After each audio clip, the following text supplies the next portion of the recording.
Bonjour Jackie et Nathalie. Bonjour Jean-Michel. On est ici à Nation, on est le 3 septembre, il est à peu près 9 h du matin, on attend la manif des agriculteurs. Donc on est attablé à un petit bistrot dans Paris. Et puis vous êtes venu rejoindre la manifestation. Et puis en plus, vous êtes libéré de la Sécu depuis quelques mois. Tout à fait. Vous pouvez vous présenter au mouvement des libérés. Donc vous venez de Normandie. Ouais, dans la ville du Mont-Saint-Michel. D'accord. Julouville. Ouais. Ouais, dans le 50, donc Julouville. Et Nathalie s'est intéressée surtout à ce groupe-là, de libérer. Donc on a, au fur et à mesure des conseils et des gens qu'on a contactés et vus sur Internet, on a fait le pas aussi. D'accord. Donc maintenant on attend les problèmes qui commencent à arriver par courrier. Une mise en demeure. Il n'y aura pas de problème. Alors, dans quel secteur d'activité vous travaillez? Je suis une entreprise de bâtiment. Donc tout plus que second œuvre, mais je fais aussi du gros œuvre, de l'agrandissement, des piscines, tout ça. D'accord. Entreprise de bâtiment. Ouais. Alors, vous avez eu l'information par Fabienne en Normandie, qui est l'interview numéro 3 sur la chaîne Bonjour des Libérés. Fabienne. Bonjour Fabienne, on l'embrasse. D'ailleurs, Fabienne va organiser la réunion à Caen le 3 octobre. Quel a été pour vous le moteur pour cette libération? Je pense que c'est moi qui ai un peu poussé les choses, parce que toi tu étais habitué en fait à payer, c'était devenu Un formatage. Tu avais déjà des problèmes financiers. Quand je suis arrivée et que j'ai vu avec ta secrétaire, je voyais.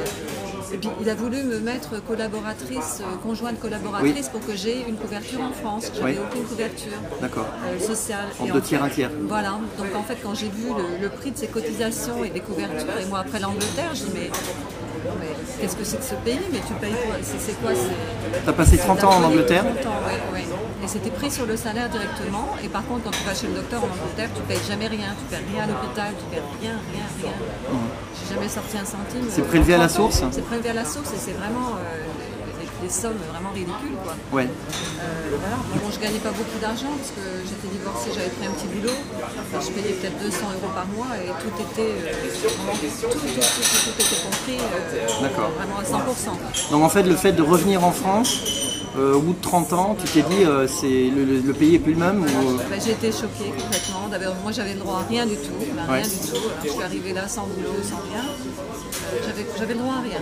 Non, Pôle emploi, rien du tout. Après ça, j'ai retrouvé Jackie, on s'est mariés. Et quand j'ai vu comment il était, comment il travaillait à un tel point, mais il bossait les journées, et qu'à chaque fois, à la fin du mois, c'était l'horreur, la panique de savoir comment on allait payer.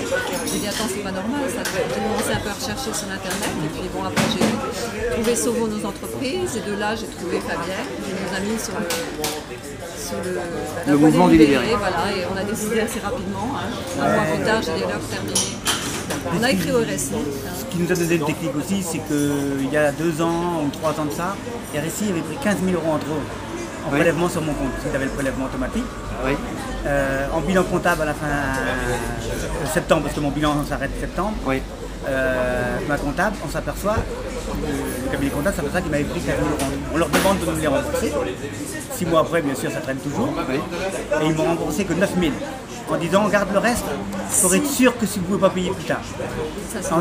Par contre, en disant, on va arrêter de prélever. C'est un aveu de faiblesse. Il faut savoir que ça, c'est un aveu de faiblesse. Ça veut dire qu'en fait, ils accepteraient implicitement qu'on ne paye pas.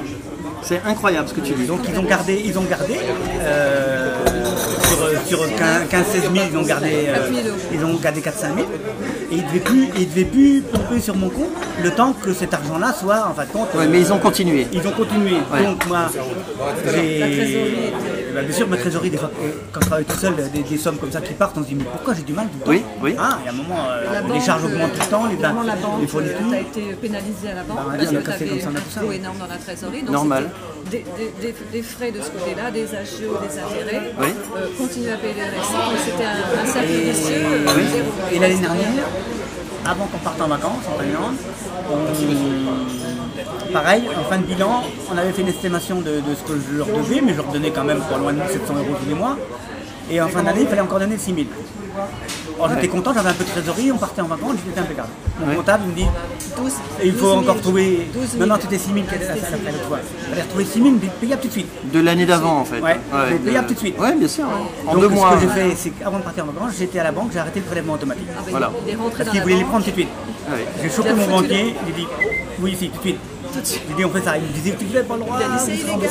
je le fais. Non, non, c'est là le banquier, c'est déjà quelqu'un qui connaît pas son travail. Et puis c'est mon compte, je fais, si je veux arrêter les prélèvements. C'est j'arrête les incroyable. prélèvements. C'est incroyable. Donc Et- c'est un petit peu ces deux choses-là qui nous ont vraiment énervés de toute façon. Parce que mon entreprise existe maintenant en Normandie depuis 16-17 ans. Ouais. J'ai eu une entreprise aussi ailleurs, Martinique, la Nouvelle-Calédonie, mais ça c'est différent. Mais c'est toujours une entreprise de bâtiment. Mais au début, les charges étaient quand même. Je connais encore mieux ma vie, mais les charges étaient. On s'en apercevait moins. Ouais. Dernièrement, depuis 5-6 ans, c'est vraiment de pire en pire. C'est de l'esclavage. C'est de l'esclavage. Y a pas d'autre Avant ça paraissait correct. Depuis que vous êtes libéré, intellectuellement, tu te sens mieux. Ah, mais je me sens bien parce que quand on a pris une décision, et puis moi j'aime bien aller jusqu'au bout, et puis je suis capable de dire merde à l'État, merde à tout le monde. Faut pas venir me faire chier, moi, de toute façon. C'est-à-dire, moi j'ai un peu peur quelquefois la nuit, quand on se réveille la nuit, j'ai quand même cette moi, ça m'empêche cogite pas de un peu. dormir. Parce qu'en fait. Si t'as trop peur la nuit, tu nous appelles, d'accord? On viendra. Je reste auprès d'elle. Parce que j'ai peur qu'ils nous prennent notre maison, etc. On a quand même. Enfin, bon, c'est ma maison, mais c'est tout ce que j'ai. Moi j'ai pas de retraite, j'ai rien, donc c'est tout ce que j'ai. Ouais, mais on a Toi tu as une maison mais qui est à vendre parce qu'il avait des dettes, t'as fait un divorce, donc en fait on est assez vulnérable de ce côté-là. Non, mais la maison, tu peux pas la prendre, elle t'appartient à toi. On a un peu peur Ah non, ils sont pas de mariage. de temps en temps, mais bon, on va jusqu'au bout, comme dit Jackie, on va aller jusqu'au bout, parce qu'il n'est pas question qu'on se laisse faire, c'est injuste, c'est complètement illégal et il faut y aller à fond. De toute façon, c'est ça où Non, on moi, n'a plus rien. j'ai ma secrétaire là qui vient toutes les semaines. Elle vient qu'une fois par semaine, parce que comme une entreprise comme moi, j'ai pas besoin, plus un cabinet comptable autrement. Et maintenant, les papiers, de toute façon, des récits qui arrivent, les lettres de contentieux, tout ça, recouvrement, de toute façon, ils vont là. Hop, c'est nous, MLPS, on s'en occupe, elle s'en occupe plus, elle. On Elle envoie dit une maintenant, copie c'est au bon. MLPS. Alors au niveau de votre comptable, il a pas gloussé? Cabinet comptable, qui est bien sûr beaucoup plus qualifié, qui pour les impôts, tout ça, eux, ils poussent un peu. Ah, Ouais, mais globalement, ils vous ont Bah, accepté. ils n'ont pas protesté. de toute façon, ils n'ont rien à dire, c'est moi qui commande. Absolument. C'est Alors toi là, qui paye, alors, champion du monde. voilà. Voilà. C'est moi C'est qui lui je qui les paye, paye, hein, je quand suis même. client. Bah oui, quand même. Ils me font ma Bravo, compta. bravo Jackie. Je leur donne quand même 4 000 € tous les ans pour qu'ils me fassent ma compta, c'est pas pour qu'ils me fassent chier. Non, non, mais c'est. Ah, nous on leur a dit, ils nous ont dit ah, maintenant c'est illégal. C'est vous qui ne savez pas. Ah ouais, voilà. C'est parfait. Voilà, c'est très très bien.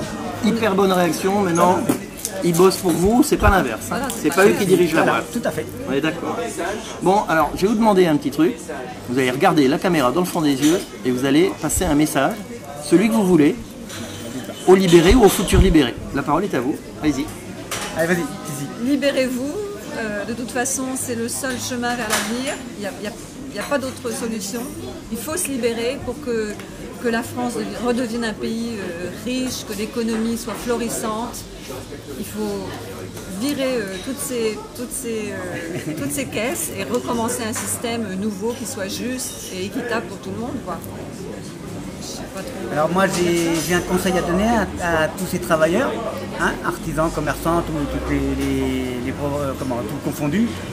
Si vous avez à faire ça, faites-le jeune pour pouvoir capitaliser déjà autrement, faire votre retraite. Parce que tout cet argent-là que vous aurez donné à l'État, la retraite on n'aura pratiquement rien. Quand on est malade, on n'a même pas 300 ou 400 € par mois.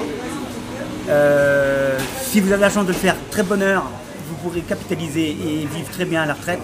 Que quand on le fait trop tard, c'est vrai que c'est un peu dommage, quoi. On est un Ça peu va être dur vieux. de se redresser. Voilà. Mais allez-y. Merci beaucoup. Merci Jean-Michel. Merci Michel. Merci.